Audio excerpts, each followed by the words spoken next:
हे जनसुरक्षा विधेयक महाराष्ट्रामध्ये पारित झालं, याचा कायदा झाला आणि हा कायदा फक्त आत्ताच 2025 मध्ये दिसला नाही, तर जेव्हा जेव्हा या देशाच्या स्वतंत्र संग्रामामध्ये उडी घेणाऱ्या चंद्रशेखर आझाद असतील, भगतसिंग असतील आणि कोणतेही क्रांतिकारी असतील, यांना सुद्धा या कायद्याने सातत्याने नक्षलवादी ठरवलं.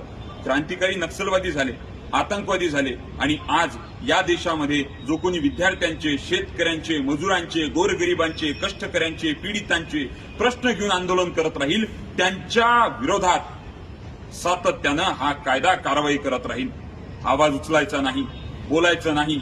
मला वाटतं की हा कायदा म्हणजे लोकशाहीच्या गळ्याला लावलेलं नख आहे. लोकशाही अर्धमेली होईल आणि लोकशाही जर मेली तर या देशाचं संविधानाला काहीच महत्व राहणार नाही. म्हणून डॉक्टर बाबासाहेब आंबेडकर म्हणतात, मी तुझ्या मताशी सहमत असेलच असं नाही, पण तुझं मत मांडण्याजोगं वातावरण तयार करून देणं हे माझं आद्य कर्तव्य आहे. हे बाबासाहेबांचं विधान या कायद्याला छेद देऊन जातं. मला वाटतं की बाबासाहेबांना स्मरून हा कायदा वापस घेतला पाहिजे आणि म्हणून अकोल्यातली ही सगळी मंडळी आम्ही एकत्रित होऊन या जनसुरक्षा विधेयकामध्ये जनतेची सुरक्षा कुठंच दिसत नाही, उलट हिंसा लोकांची दिसून येते. म्हणून हा कायदा मागे घेतला पाहिजे अशी आमच्या सगळ्यांची मागणी आहे.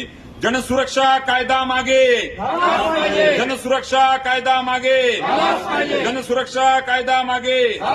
भारतीय संविधानाचा, भारतीय संविधानाचा, भारतीय संविधानाचा